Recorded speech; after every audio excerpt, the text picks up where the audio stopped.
hermanos, Señor, que no han podido comunicar. Y te pedimos, Señor, por todos aquellos hermanos que no han podido estar o que no pueden estar, Señor, por los que están enfermos, Señor, por los que están en necesidad. Padre, que vos estés poniendo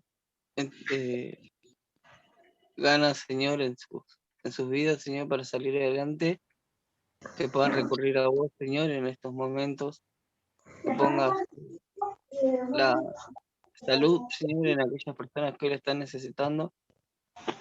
Y te pedimos, Señor, que esté en tus manos, Señor, esta posibilidad de poder volver a juntarnos, Señor, como iglesia, para poder compartir un poco más juntos, más cerca, Señor, nuevamente, estas disposiciones, Señor, del gobierno de poder volver a juntarnos. Dejamos en tus manos este día, Señor, y lo que queda de esta clase, en el nombre de Cristo Jesús, Señor. Amén. Amén.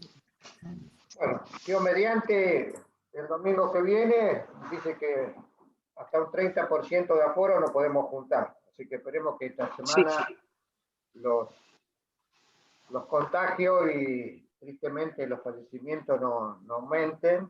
Y así podemos tener esta libertad en el Señor. Bueno, continuando. Eso va a ser raro, va a ser difícil, pero bueno. ¿Cómo? Eso va a ser difícil porque se abrió todo, ¿viste? Sí, Al abrirse todo. Pero parece bueno. que los contagios bajaron muchísimo, así que bueno, vamos a ver.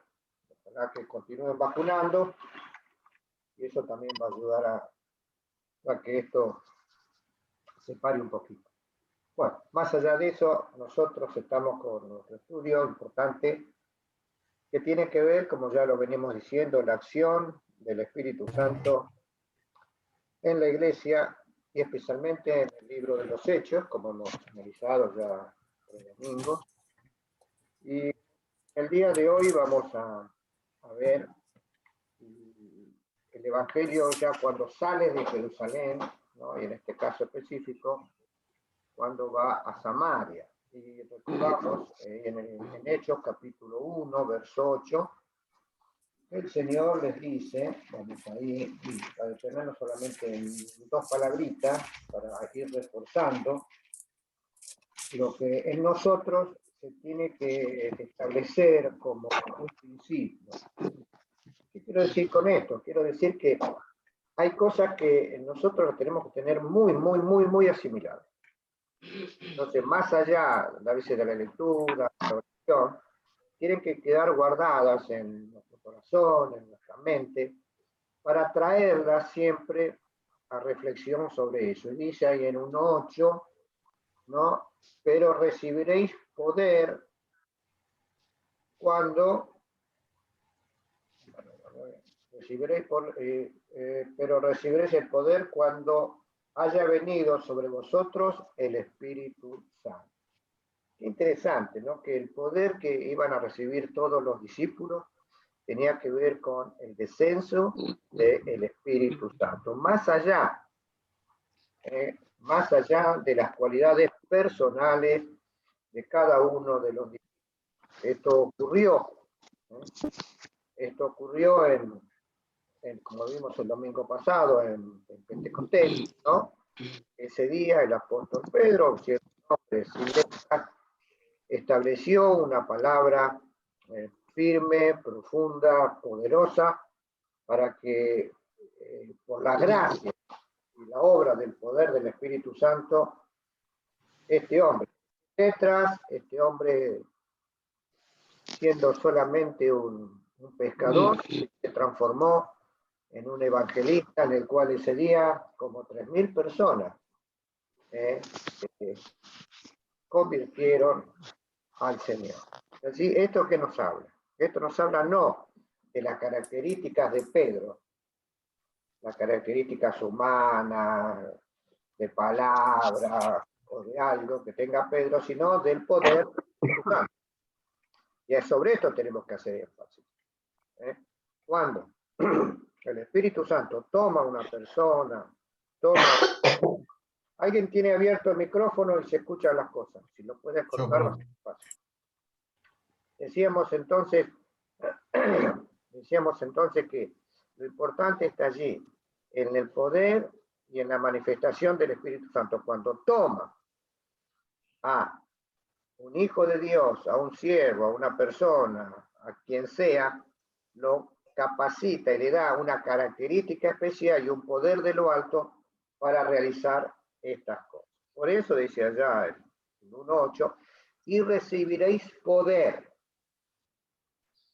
Y acá esto nos tiene que dar a nosotros como un énfasis, siempre que entendamos que cuando nos ponemos en la mano de Dios y el Espíritu Santo nos da y va de nuestra vida, y el Espíritu Santo nos da gracia y nos da una capacidad especial para realizar algo, no depende de nosotros, sino depende del Espíritu Santo, depende de Dios.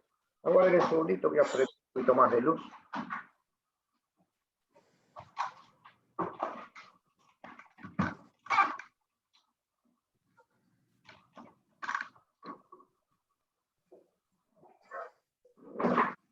Ahí está, con más claridad, estaba medio en la oscuridad. Bueno, volviendo a lo que estaba diciendo, ¿no? Entonces, el apóstol Pedro predica ese día en Pentecostés y se produce una explosión, sin lugar a dudas. Que después esa explosión se vio cuando todos esos creyentes, todos esos judíos que se habían convertido, volvieron a sus respectivas ciudades como una extensión del Evangelio. Pero ahora vamos a leer en el capítulo 8, ¿no? Y una de las características es, a veces Dios permite lo negativo, lo doloroso, lo que genera cierta aflicción, para luego obtener de allí una manifestación poderosa. Capítulo 8 nos va a contar cómo comenzó una persecución. Eso le parece obvio a Herodes. Cuando vio Herodes tomó a los discípulos y todo el mundo estaba contento, ¿no? Que los judíos, sobre todo la cúpula gobernante judía, que apoyaban al gobierno de turno, en este caso a Herodes y a los romanos, vio que con agrado las disposiciones que había tomado Herodes, entonces le gustó, dice, bueno, vamos a comenzar a prohibir a los cristianos dentro de Jerusalén. Y así comienza una persecución con un personaje que todos conocemos, ¿no? Que se llama Saulo de Tarso, ¿no? Y el verso 1 dice, Hechos 8:1 dice, y Saulo consentía con la muerte, con su muerte, hablando de Esteban, de la muerte de Esteban, ¿no? Y aquel día hubo una gran persecución contra la iglesia que estaba en Jerusalén, y todos fueron esparcidos por las tierras de Judea y de Samaria, salvo los apóstoles. Así que, ¿qué pasó? Que los cristianos tuvieron que irse. ¿Por qué? Porque si no ocurría, como dice el verso 3, y Saulo asolaba la iglesia, entrando casa por casa, arrastraba a los hombres y mujeres y los entrejaba en la casa. Entonces se metían presos solamente por poner la fe en Jesucristo, ¿no? Y entonces el verso 4 habla del objetivo, fíjense, un hecho netamente negativo como una persecución, se transformó en un hecho positivo, dice, pero los que fueron esparcidos iban por todas partes anunciando el Evangelio. Y entonces nosotros lo trasladamos a nuestro día, sin lugar a dudas, va a ocurrir que para muchos de nosotros nos va a llamar la atención. Imagínate que vos tenés que abandonar tu casa, tu trabajo, todo lo que vos haces hasta hoy, todo lo que vos tenés, por la fe en Jesucristo. Algo bastante duro, ¿no? Saben eso, ¿no? Dejar toda esta comodidad, juntar lo poco que tenemos, lo mucho que tengamos, y salir de casa, porque nos van a venir a buscar por haber puesto la fe. Entonces ese hecho doloroso, negativo, imagínense la familia rota, dejaste a tu madre, a tu padre o a tus abuelos y te fuiste, ¿no? Ante ese hecho tan doloroso, que muchos quizás preguntarán, ¿por qué Dios permite esto? No, ¿dónde está Dios que permite esto? Cumple ahora la función, ¿no? De que el Señor lo sacó, como siempre decimos, de la zona de confort a los discípulos.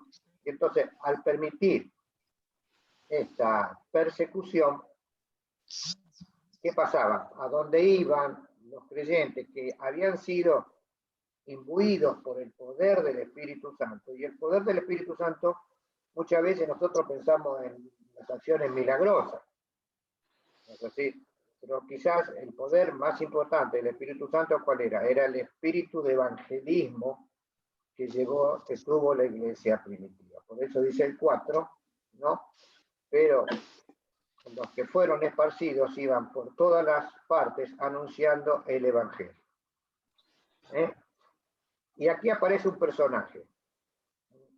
Aparece Felipe. Entonces Felipe, descendiendo a la ciudad de Samaria, les predicaba a Cristo. Felipe, ¿quién es? Felipe es uno de los 7 diáconos, un varón, como dice allá en los Hechos, capítulo 6, un varón lleno del Espíritu Santo. Y también, ¿no? Como dice en Hechos, después lo podemos buscar, ¿no es así? En Hechos capítulo, por acá lo había anotado, Hechos capítulo 21, ¿no es así? Felipe es llamado Felipe el Evangelista, ¿no es así? Cuando Pablo va en el viaje a Jerusalén para que luego va a ser tomado preso, está unos días en Cesarea en la casa de Felipe. Este mismo Felipe, quisiera uno de los 7 para identificarlo, para que no quede claro, ese mismo. Entonces Felipe no se lo llamó Felipe el Evangelista.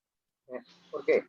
Porque tenía esta cualidad de por donde iba extender el Evangelio. Entonces el capítulo 8 de los Hechos nos va a hablar ahora de las acciones de Felipe en la ciudad de Samaria. No recuerden, allá en 1:8 decía, me seréis testigos en Jerusalén, en Judea, en Samaria y hasta lo último de la tierra. Entonces el verso 8 tiene el cumplimiento de esa premisa que Dios, que el Evangelio se iba a extender ahora a los medio hermanos. Recuerden siempre, ¿quién eran los samaritanos? Los samaritanos aparecen más o menos cuando los judíos son en el año 600 antes de Cristo, son llevados cautivos a Babilonia, ¿no? Entonces la capital del reino de Israel, hasta esa época Dios se dividía en unos reinos, en el reino del norte, que era el reino de Israel, y el reino del sur, que era el reino de Judá. El reino del norte había sido invadido unos años atrás por los asirios, ¿no? Y entonces había quedado muy despoblada, y entonces los asirios junto con los babilonios sacan una cantidad de judíos y ingresan a esa ciudad otra cantidad de personas no judías. Con el correr de los años se produce una mezcla entre el judaísmo y prácticas no judaicas, costumbres, tradiciones, y podemos decir que se hace un judaísmo que solamente ellos conocían o respetaban los 5 primeros libros de Moisés, similar a lo que hacen hoy en día el Islam, ¿no? Que toman a los 5 primeros libros de Moisés como una palabra de Dios. Respetando eso, entonces así, los judíos lo despreciaban porque tenían todas unas prácticas distintas, y si recuerdan, también tenemos como relación, ¿no es así? Cuando el Señor habla de la parábola del buen samaritano, el Señor exalta la personalidad de este hombre que, aun siendo medio judío, no desprecia a un judío en necesidad. Y allí entonces que los samaritanos eran bastante despreciados, tenidos como una población de una segunda categoría espiritual. Y entonces ahora, fíjense, el Evangelio tiene que llegar a ellos. Y entonces lo da como una prioridad, porque podía haber dicho directamente, bueno, en Judea y hasta lo último de la tierra, incluyendo a Samaria. Pero no, el Espíritu Santo, en este caso, utilizando a Lucas, Dice, y me seréis testigos, ¿dónde? En Judea y en Samaria, enfatizando. ¿Por qué? Porque de esta manera quería enseñarle a estos nuevos convertidos que tenían que desaparecer todas las barreras de carácter religioso, como vamos a ver, Dios mediante, el domingo próximo, la gran barrera que tiene Pedro, a pesar de que estaba lleno del Espíritu Santo, ¿no? Es cosa interesante, igualmente él tenía gran barrera con respecto a los no judíos. ¿Esto por qué era necesario? Porque era necesario que el Evangelio fuese de características universales, que alcanzase a todos, ¿no? Y entonces Felipe, dice el verso 5, ¿no? Entra en la ciudad de los samaritanos, ¿no es así? Y descendiendo a la ciudad de Samaria, les predicaba a Cristo. Fíjense, ahora vienen unas cosas muy interesantes. Y la gente, en un mismo ánimo, escuchaba atentamente las cosas que decía Felipe, oyendo y viendo las señales que hacía. Es decir, que el Evangelio de la predicación, del primer momento de la extensión del Evangelio, no era solamente un Evangelio de palabra de poder, como la de Pedro en Pentecostés, sino también era un Evangelio que tenía muchas, a través de la acción del Espíritu Santo, muchas acciones de milagros. Porque dice el versículo siguiente, porque de muchos que tenían el mundo, hacían de estos, dando grandes voces, ¿no? Hablando del exorcismo que se producía. Y muchos paralíticos y cojos eran sanados. Y así que había gran gozo en aquella ciudad. Se habían revolucionado, ¿no? Con la acción de la predicación de Felipe.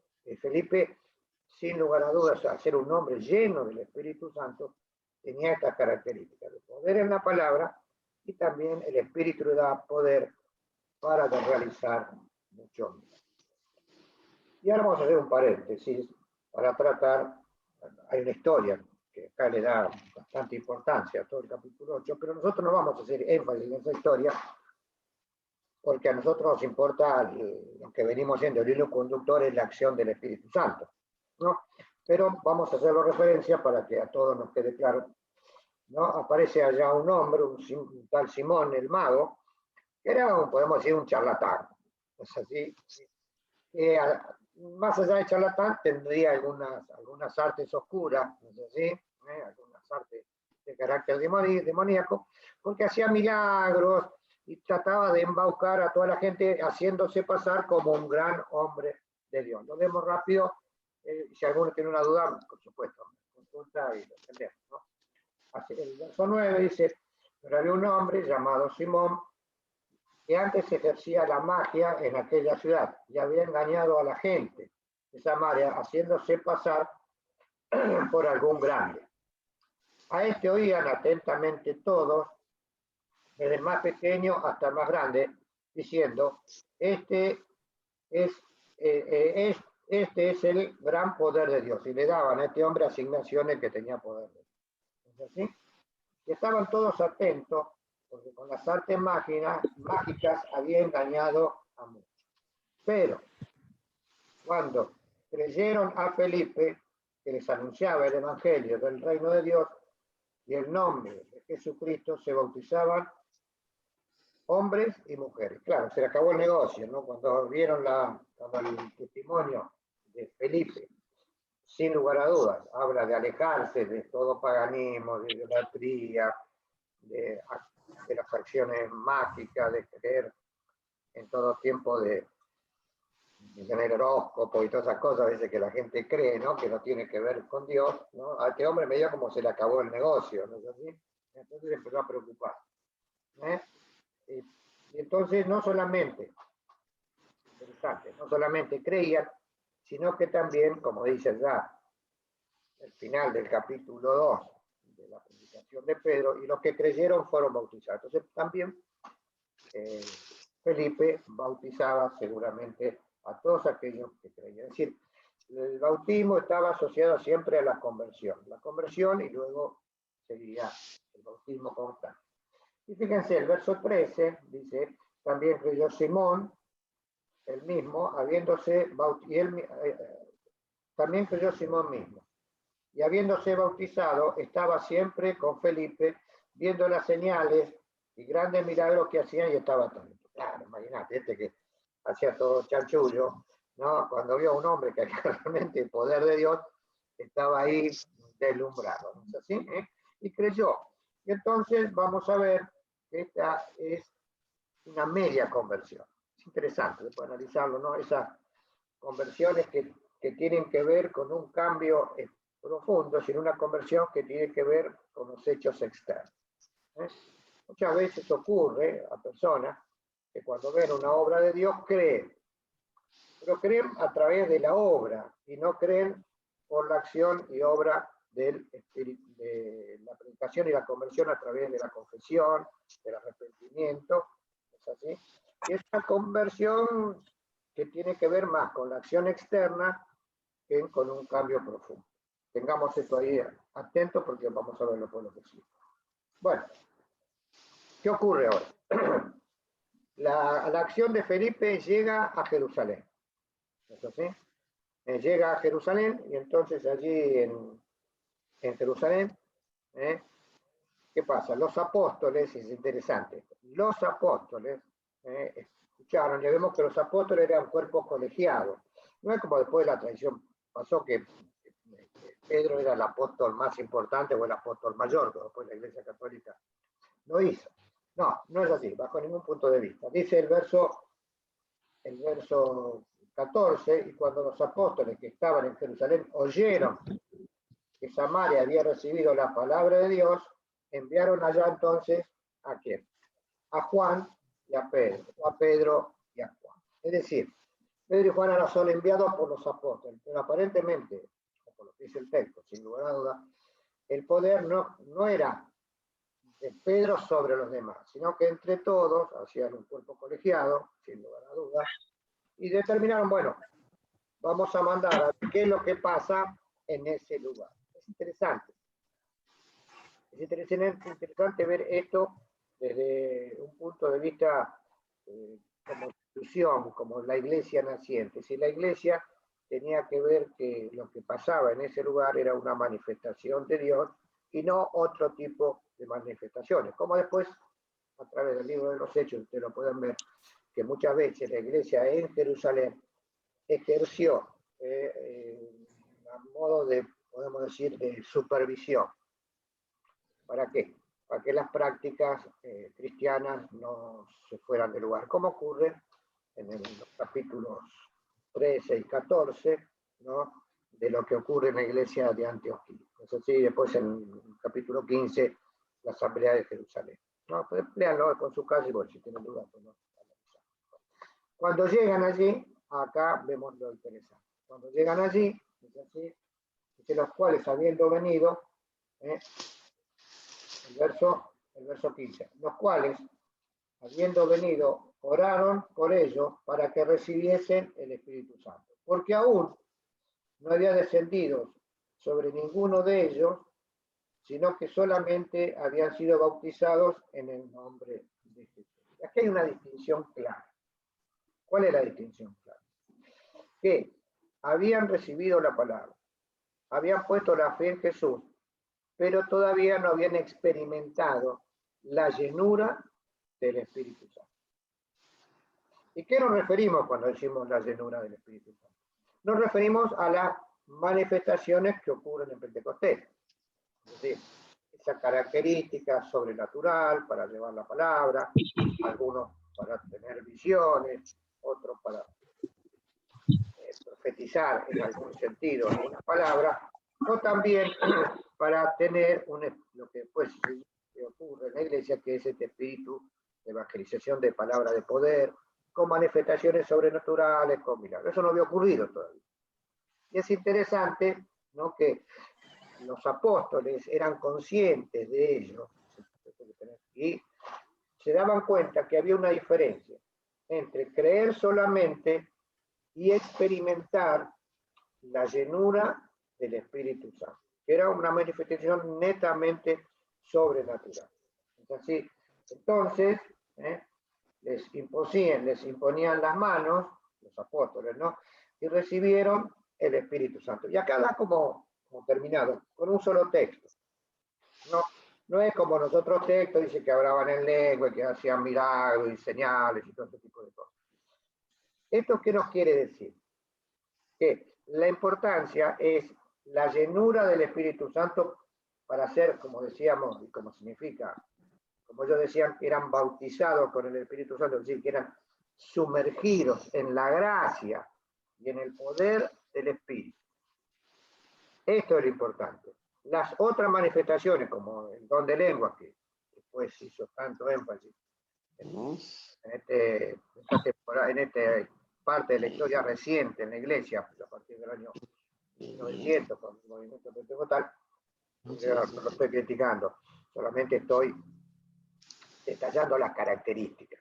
Después un día, si quieren, podemos hablar de ese tema. Pero lo importante es ver que acá en los samaritanos no hay un énfasis sobrenatural sobre los dones de señales, podemos decir, del Espíritu Santo. Cuando se hablan dones de señales, significa aquellos dones que tienen que ver con una señal, qué sé yo, dones de milagro, de sanidad, de hablar en lenguas, ese tipo de cosas. Y recuerden, en el libro de los Hechos, cada vez que habla de hablar en lenguas se refiere al Dios de los idiomas.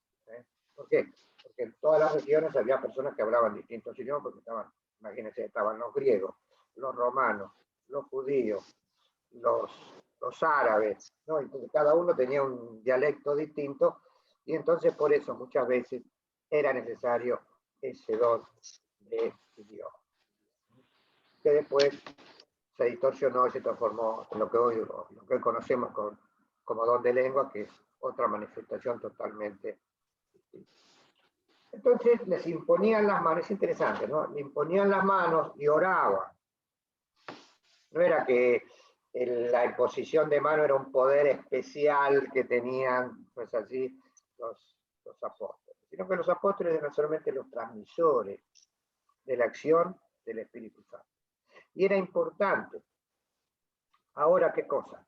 Que se cumpliese lo de 1:8, que el descenso del Espíritu Santo primeramente fue en Jerusalén, y ahora tenía que ser ¿en dónde? En Samaria. Es decir, en cada región, no solamente era una región que tenía que ver con la extensión de la palabra, sino tenía que ver más con una certificación. Podemos decir que el Espíritu Santo certificaba o avalaba la palabra en ese lugar a través de las acciones. Felipe hacía milagros. Felipe tenía esta característica y este poder. Siendo, podemos decir, un discípulo. No era un apóstol, esto es interesante. No era un apóstol, pero no por ser un apóstol, al ser un creyente, podemos decir, como lo demás, aunque era diácono.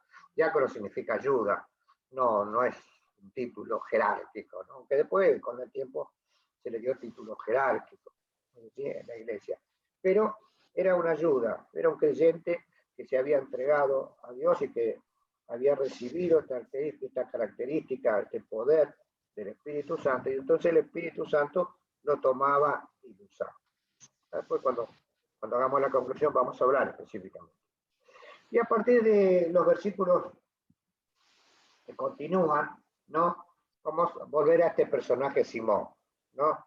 Este hombre Simón dice, y cuando vio Simón que por la posición de las manos de los apóstoles le daba el Espíritu Santo, les ofreció dinero. Es decir, aunque acá no solamente cita el verso 17 tan escueto, dice que recibían el Espíritu Santo, aparentemente había alguna manifestación sobrenatural. ¿Por qué? Porque Simón el mago se daba cuenta, no, algo pasa, ¿no? Si le dan el Espíritu Santo y esta persona se transforma. Es decir, cuando son tomados por el Espíritu Santo, estas personas son transformadas por la gracia y por el poder de Dios. Y cuando vio eso, acostumbrado él a sus malas prácticas, esto nos muestra que no había sido una conversión profunda. En esto quiero hacer énfasis. Hay aquellas personas que escuchan y toman actitudes como de cristianos, pero no tienen una profunda convicción o una profunda experiencia interior. Y entonces cuando vio eso, dijo, ah, pues yo también lo quiero. ¿Por qué? Pero él lo quería para hacer negocio, sin lugar a dudas, ¿no es así? Diciendo, al verso 19, diciendo, dame este poder para que cualquiera a que yo le pusiere las manos reciba el Espíritu Santo, ¿no? Y entonces les ofrecen, se los quiere comprar. Y esto se llama, después que se llama simonía, para los que no saben, ¿no? Simonía, muchas veces van a escuchar esa palabra, significa tratar de comprar los favores divinos, ¿no? A través del dinero, ¿no? Esta es una práctica que tristemente en la Edad Media la Iglesia Católica lo usó en forma normal, se compraban los cargos eclesiásticos. ¿Es así? Por supuesto, en la Iglesia de Cristo no puede ocurrir esto. Es el capítulo 8, Nancy. Los Hechos, capítulo 8, estamos leyendo. Los Hechos, capítulo 8, versículo 19 y 20.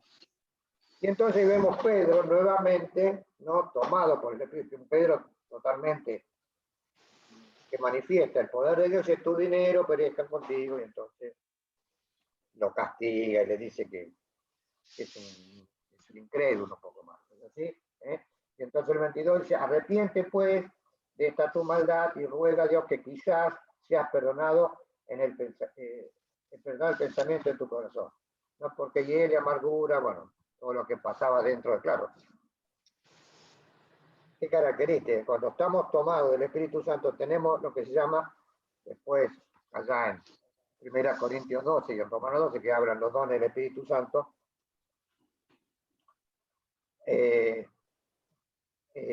habla de esta actitud que es el don de discreción de espíritu, que aquellos que tienen el poder y la gracia del Espíritu Santo pueden ver más allá de las palabras de una persona.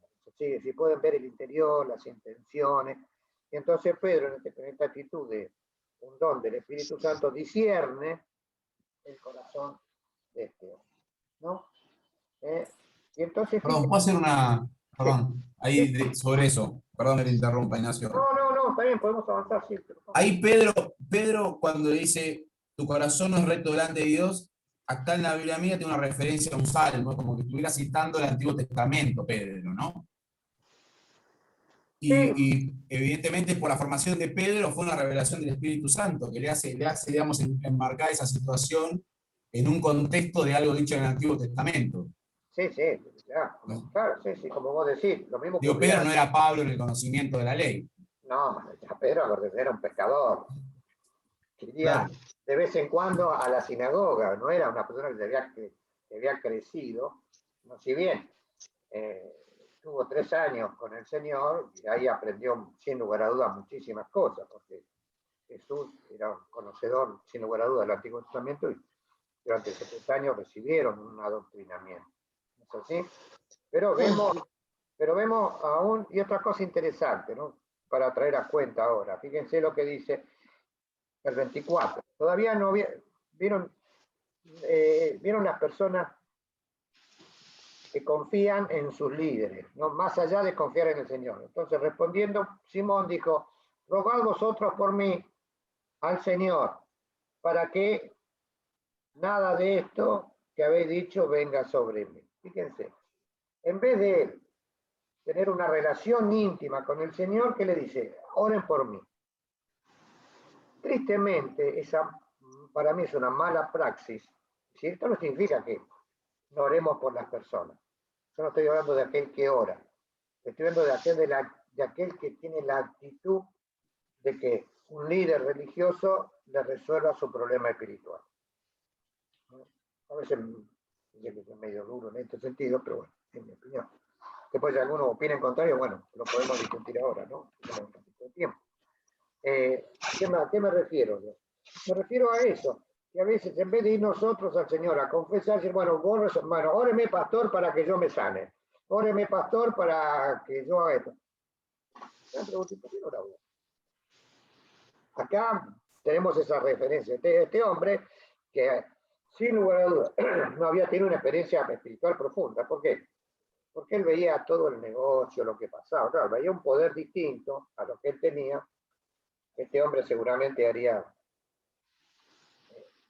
engaños, ¿no? Que hacen a veces, vieron ¿cómo se llama? Los magos actuales, ¿no? Que hacen ese pasaje, que esconden las cosas rapidito. Entonces, haría otra predictación, una cosa así se dice, perdóneme, pero no lo puedo pronunciar bien. Haría esas cosas, entonces cuando vio el otro, que era realmente un poder distinto, él lo quiere comprar, y eso no puede lograr. Pensaba que el Espíritu Santo se recibe así. Es decir, necesitamos primeramente una profunda conversión, como dice el apóstol, arrepiente. Cuando se produce la profunda conversión, recién allí el Espíritu Santo puede tomar gobierno en nuestra vida. Si no, de otra manera no ocurre. No es que yo primero recibo el poder del Espíritu Santo y después me convierto. Es imposible. Primeramente, tengo que experimentar la fe en Jesucristo como mi único y suficiente Salvador, arrepentirme de mi pecado, nacer de nuevo, y allí después experimentar, si me pongo en las manos del Señor, lo que la palabra dice o se conoce como bautismo del Espíritu Santo, o lo podríamos llamar como llenura del Espíritu Santo en la vida del creyente. Muy bien. Y acá continúa, fíjense, acá continúa el espíritu de la llenura, porque dice el versículo 25, los dos, Pedro y Juan, ¿no? Dice, y habiendo testificado y hablado la palabra de Dios, se volvieron a Jerusalén. Fíjense, habían testificado, ya había una iglesia incipiente, sin lugar a dudas, había un grupo ya ahí de cristianos, a los cuales le transmite la palabra de Dios.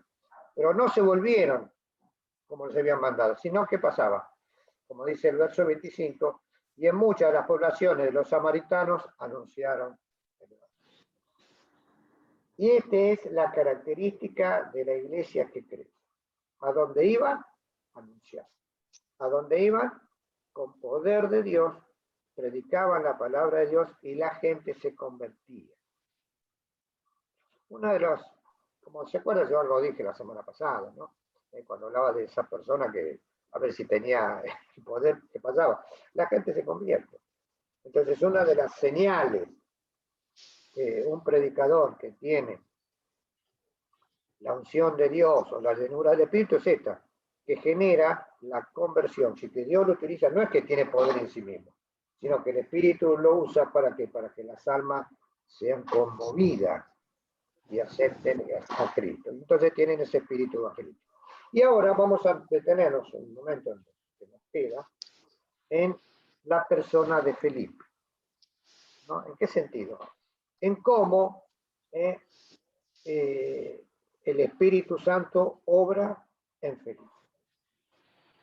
Primeramente, para que el Espíritu Santo venga sobre una persona, algo muy característico es la oración. ¿Sí? Es decir, la oración de entrega, la oración de someternos a la voluntad de Dios, la oración, no la oración de te pido, te pido y te pido, sino una oración totalmente que evoluciona hacia mi interior, me hace ver mi estado de pecado, me hace ver mi estado de necesidad. Hay una profunda confesión y en esa profunda confesión un profundo deseo de que el Espíritu Santo venga a gobernar nuestra vida. Por eso, como decía ahí en la palabra, ¿no? El verso 15, y habiendo venido, oraron por eso. Entonces, ustedes van a ver que siempre en la manifestación del Espíritu Santo hay una acción importante de la oración, que es la oración de entrega, lo que el apóstol muchas veces dice, ¿no? Que nos acerquemos, que nos lleguemos delante del trono de la gracia, que vengamos ante Dios para confesar. Si no hay eso, no puede haber una manifestación del Espíritu. En este caso, podemos decir, había una actitud, no sé si recuerden, vamos a los Hechos, capítulo 1 y capítulo 2, dice que la iglesia ahí en el aposento alto, los 200 permanecían en la oración. Entonces, tiene que aparecer un ruego profundo. Si nosotros hoy queremos ver la manifestación del poder del Espíritu Santo, la iglesia tiene que estar unida en un espíritu de oración por esto y de clamar por esta acción. No va a ocurrir, sino puede ser que ocurra con algunos en particular, pero si nosotros queremos o deseamos un avivamiento dentro de la iglesia, tiene que aparecer este espíritu de oración profundo, que tiene que ver no con tanto con lo que nosotros necesitamos, sino tiene que ver con la entrega de nuestras vidas en las manos de Dios, cosa que tristemente a veces no se da. Ténganlo en cuenta para después, cuando analicemos, que vayamos a una experiencia. Después, otro aspecto importante de la manifestación del Espíritu Santo es la visión. Tenemos que estar sensibles a lo que Dios nos dice. ¿Qué es lo que ocurre? Es así, el verso 26, fíjense. Después que termina la acción ahí en Samaria, es decir, no es que se fueron de Samaria y dejaron todo el mundo abandonado. Quede claro, esto no es, para que nos quede claro a nosotros, no es que los apóstoles iban, predicaban y después relate como pueden. Sin lugar a dudas se quedaron, y Felipe se habrá quedado, aunque acá no cita tiempo y nada, pero se habrá quedado un tiempo ahí en Samaria hasta que la iglesia se organizó, hasta que el grupo se organizó, hasta que dejaron hermanos responsables, hasta que, como dice la palabra, iban dejando ancianos. Era lo que hacía Pablo. Cuando uno analiza los viajes misioneros de Pablo, Pablo llevaba el evangelio en un lugar y se quedaba allí hasta que aparecieran ancianos y personas con características espirituales para llevar adelante la iglesia. Entonces, cuando después que dejan la iglesia organizada, dice el verso 26, un ángel del Señor habló a Felipe diciendo, levántate y ve hacia el sur por el camino que desciende a Jerusalén, a Gaza, el cual es el cielo. Y ahora tenemos que contar. Ahora el Espíritu habla también. Primeramente, el Espíritu lo vamos a lograr, la llenura del Espíritu a través de la oración. También tenemos que estar sensibles, como siempre digo yo, a la voz del Espíritu a través de, en este caso, una voz que recibió, es decir, una visión tuvo un ángel, ¿sí? Tuvo una visión, un ángel, que llegó con una palabra y con un mandato especial. Esto también tiene que ver con la manifestación del Espíritu Santo. No estoy diciendo que en la actualidad mañana se nos va a aparecer un ángel. Yo pienso que hoy en día tenemos la palabra de Dios, que es mucho más directa y mucho más, con mucho más claridad nos muestra y nos enseña los propósitos de Dios. En ese caso no tenía, por supuesto, no estaba escrito el libro de los Hechos, desde ya no estaba escrito nada del Nuevo Testamento, pero sí era necesario una palabra. Entonces Felipe, que era un hombre lleno del Espíritu Santo, Dios le muestra y le dice, bueno, andate a tal lugar. Y entonces recibe esa guía interior, esa guía, una visión, una guía del Espíritu, una voz de Dios. Son todas cosas que nos pueden ocurrir a nosotros y nos deben ocurrir en alguna medida. Si nosotros queremos que el Espíritu obra en nosotros, ¿cómo lo vamos a lograr? Solamente a través de la lectura de la palabra, solamente a que el pastor Bende nos imponga las manos, solamente a través de lo que vamos a ver. No. Si en nosotros no hay un profundo deseo, una profunda entrega para que esto sea una realidad, no va a ocurrir. Y entonces cuando hay esa entrega, es lo que yo siempre digo, el Espíritu nos comienza a abrir. Experiencia a la cual todos nosotros tenemos que apuntar. No podemos ser cristianos sin que hayamos experimentado en alguna medida o en alguna forma la voz del Espíritu. Felipe, en este caso, por supuesto, es un hombre que ha experimentado mucho, y entonces aquí vemos que el Espíritu va a dar el camino, bueno, y allí en el camino ocurre lo que ocurrió, que se encuentra con el eunuco, le predica al eunuco, ¿no es así? y después de un tiempo de predicación, ahí dice, bueno, uno lee los pasajes como si todo pasase de forma muy rápida, pero no es así, ¿no? Tampoco tuvo un día o 2 días con él, hablándole, y hasta que al final el eunuco se bautiza, ¿no es así? Fíjense lo que dice el verso 29, y el Espíritu dijo a Felipe, acércate, júntate al carro. Claro, Felipe se encuentra ahí en el camino, en ese camino que va a Soto, entre la ciudad de Soto y Jerusalén, y ve un hombre que, había mucha gente en ese lugar en el camino, pero bueno, una avenida importante de tierra, pero una avenida importante. Entonces ve a un hombre en un carro, fíjense, ahí es cuando el Espíritu le habla. Entonces, el Espíritu nos muestra a nosotros que una de las características de que tenemos una llenura, una manifestación clara del Espíritu, que nos habla con nuestro corazón. ¿Es así?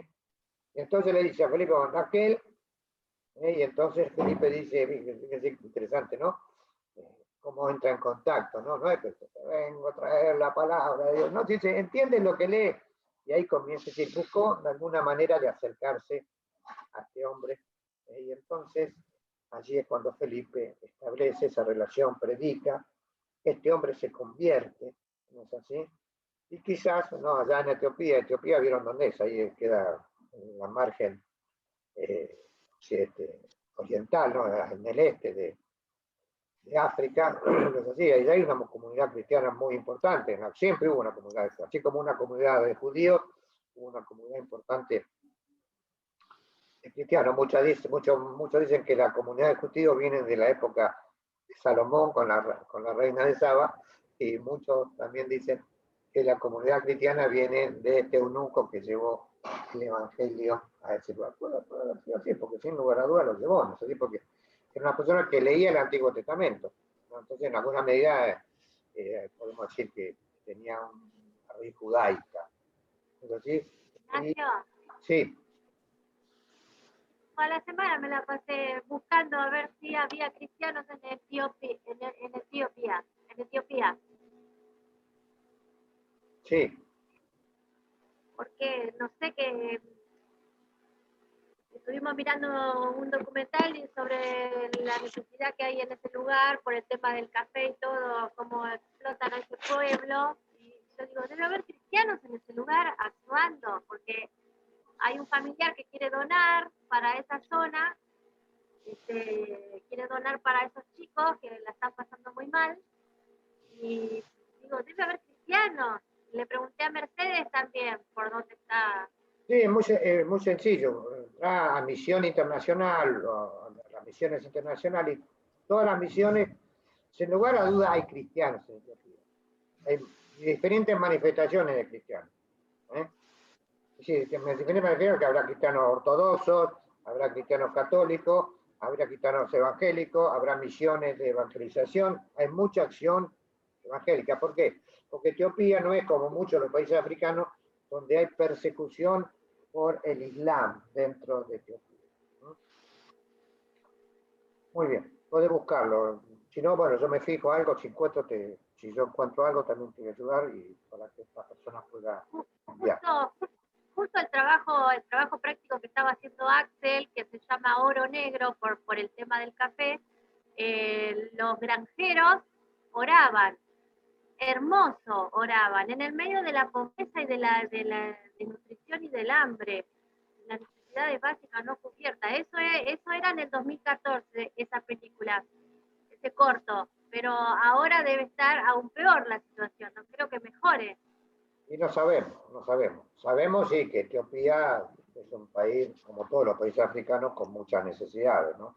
Y entonces, bueno, evidentemente necesitan el auxilio de otras naciones, ¿no? Bueno. Que nos incluye, no sé por qué miramos por otro lado, nos incluye. Y a todos, por supuesto, pero nosotros tenemos, a veces no miremos Etiopía, sino miremos la vuelta de casa. Como vos decís, lo que visitás en la estación y toda esa gente que necesitaba. Bueno, pero lo que dice mi pariente tiene razón. Dice que acá los gobiernos más o menos ayudan. Ahí no. Y mira, yo no me puedo meter en la política, ¿no? de esto, ¿no? Porque tampoco es el objetivo de la clase. Pero habría que analizarlo, habría que analizarlo. Yo sí sé que bueno, en todos lados hay necesidad. Y si él siente de mandar a Etiopía, me parece perfecto que lo haga. No es una cosa que está mal. O sea, nosotros nos sentimos en auxiliar a tanto necesitado en el mundo, hagámoslo. Perfecto, es de cristiano hacerlo, sin lugar a dudas. Bueno, volviendo a los que estaban entonces, fíjense, una de las características de la llenura del Espíritu Santo es, primeramente, pedir con una oración profunda. Estar sensibles a la voz del Espíritu y dejarnos llevar por esa guía interior del Espíritu, que es importante. Esa guía nunca se puede oponer a la palabra escrita. ¿Entendemos?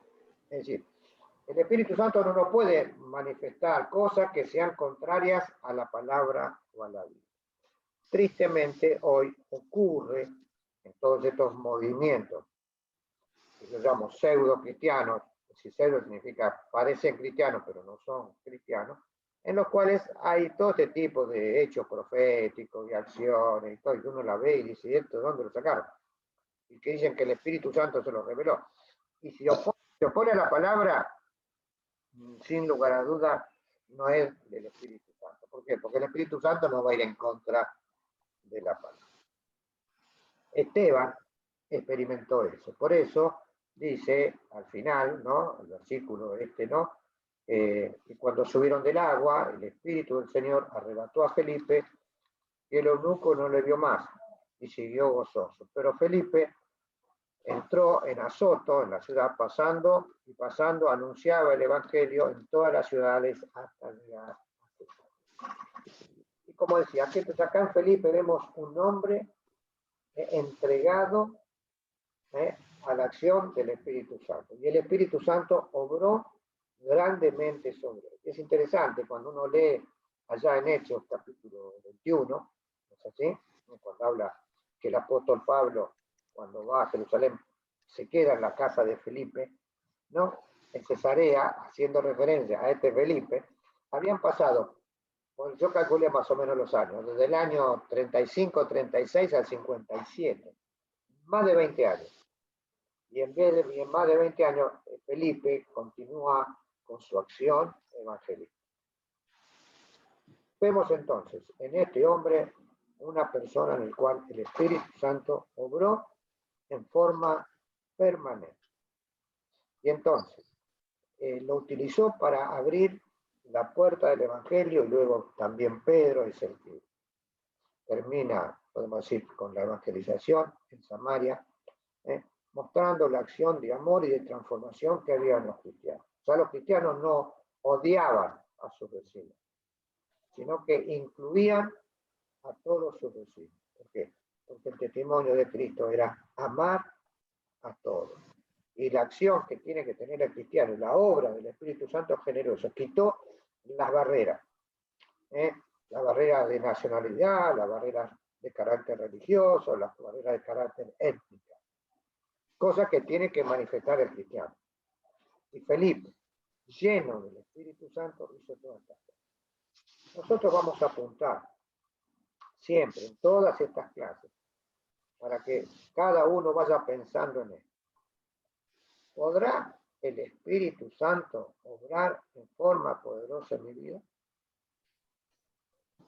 ¿Nos preocuparemos por esto? ¿O estaremos preocupados por las cosas más seculares? Es interesante que como cristianos estemos pensando que todavía el Espíritu Santo desea manifestarse con poder y con gracia en la vida de los creyentes. Depende de quién. Depende de nosotros, que estemos dispuestos a una oración profunda, a una oración de entrega, y también que estemos dispuestos a experimentar la voz del Espíritu en nuestro interior. ¿Cómo será? Nos vamos a dar cuenta. ¿Por qué? Porque sin lugar a duda tendrá primeramente un propósito de santificación y luego también un propósito de acción y de entrega a la tarea del Señor. como tuvo en este caso ¿quién? Felipe. Y a toda su vida, ya, como le relataba ya el libro de los Hechos del capítulo 21, habían pasado más de 20 años y todavía los conocían como el evangelista. Eso nos llama ahora, nos muestra a nosotros que el Espíritu Santo desea obrar profundamente en nuestra vida. Qué interesante es que nosotros estemos dispuestos a experimentar. Como siempre digo, que no sea una experiencia de los demás, sino que nosotros estemos dispuestos a experimentar la voz del Espíritu en nuestros corazones. Muy bien, no sé si habrá alguna consulta, alguna pregunta. Tenemos 2 minutos, increíble, pero hemos terminado ahora. A mí me llama la atención esta parte cuando se acerca Felipe al etíope, donde Felipe le pregunta si entiende lo que está leyendo, ¿no? Con respecto a lo del profeta Isaías. Y me gusta cuando le responde al etíope y le dice, ¿y cómo podré si alguno no me enseñare?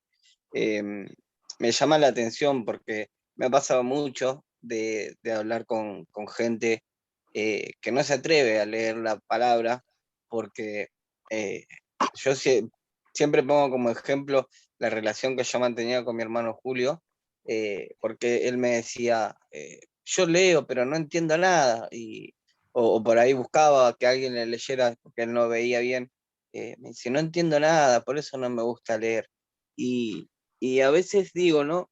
¿Cuánta gente debe haber quizás que tiene esto de que leen, agarran la Biblia o intentan leerla y no entienden lo que están leyendo? Y a veces lo lindo de poder compartir eso y de buscar juntos la manera de poder ser guiados a través del Espíritu para poder llevar a esa persona al entendimiento de lo que está leyendo. Es algo que aprendí y me gusta mucho y me llamó mucho la atención y me hizo recordar de no solo de mi hermano, sino de muchas personas que me preguntaron eso también, ¿no? No entiendo nada de lo que estoy leyendo. Bueno, pero es Entonces, importante entonces lo que vos decís, decir, bueno, nosotros, todos los que están escuchando, que son esta clase, somos cuántos, 15 que estamos participando, en el cual todos ya tenemos bastante de conocimiento, de profundizar en el aprendizaje para poder transmitir la palabra a otros. Eso es importante. Es decir, vos, que tenés este espíritu o este deseo de evangelizar, de llevar las cosas, tenés que, sin lugar a dudas, prepararte cada día más. Para que tu palabra no vaya a acompañar solamente de tu palabra, sino que tu palabra vaya a acompañar con poder del Espíritu. Pero también el Espíritu dice, el Espíritu va a recordarte todas las cosas. Significa, vos para recordarlas previamente las tenés que haber estudiado, analizado. Entonces a veces nosotros queremos obrar en el Espíritu y la tarea de Dios, pero no estamos dispuestos a aprender. Y todos tenemos que aprender. Y no me estoy diciendo que te busques un maestro, sino que busques la Biblia, que lea, que todos leamos y profundicemos algo que lo que estamos leyendo, como vos decís, que no entendemos, busquemos algún hermano, alguna hermana que nos ayude. Podemos hacerlo también en forma autodidacta, hay montones de comentarios bíblicos, información, hoy más que nunca hay información en la palabra. Para poder hacer. Todos necesitamos crecer en el conocimiento. Y qué interesante que una de las características del Espíritu Santo es revelarnos, es iluminarnos. Tenemos una palabra y no la entendamos, ¿qué tenemos que hacer? Tenemos que orar. Señor, dame la luz para que pueda entender tu palabra y insistir en ello para que mi corazón y mi mente sea iluminado. Espero que Jesús, que vos también, a partir, como ya tenés un espíritu de evangelización, ¿no? También puedas tener ahora, hacer un esfuerzo como todo, porque el aprendizaje nunca es lindo. Siempre hagamos un esfuerzo por aprender cada día más la palabra para poder transmitirla también a otros. amén. ¿Alguna consulta más? Muy bien, hermano. Que el Señor nos bendiga y nos estamos viendo el domingo próximo. Donde ustedes quieren pueden leer los Hechos 10, 11, ¿no? Que habla del apóstol Pedro y su experiencia profunda en Cesarea en la casa del centurión romano. Interesante es la experiencia. ¿Por qué? Porque allí vemos otro tipo. Acá vimos el evangelio a los samaritanos y vamos a ver el evangelio a los gentiles. Muy bien, hermano. Continuamos en la reunión. Abrazo para todos. Un abrazo. Chao, chao. Dios le bendiga.